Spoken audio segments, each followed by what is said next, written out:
how can the lender determine what the real estate agent is going to make? And is that going to save you money or cost you money in the long run if you're buying a house?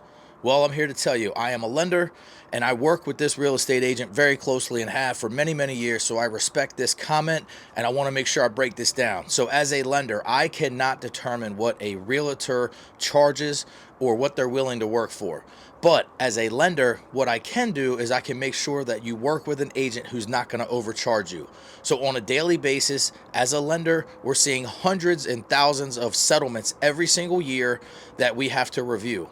And inside of that review process, we see that now agents are charging 3.5%, 4% to their buyers to buy a house. The sellers are only paying 2 to 2.5%.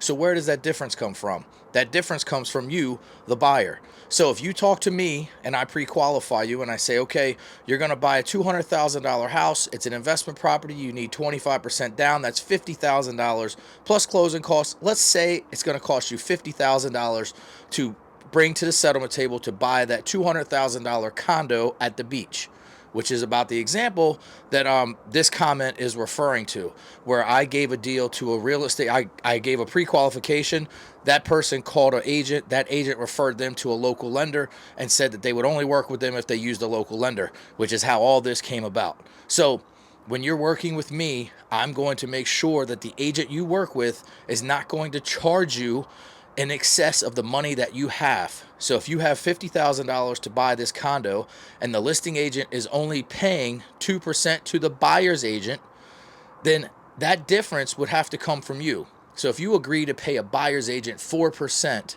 and the seller is only paying 2%, that's $4,000. So at settlement, I told you you're going to need $50,000. You now need $54,000. And if you don't have that $4,000, guess what? You can't go to settlement.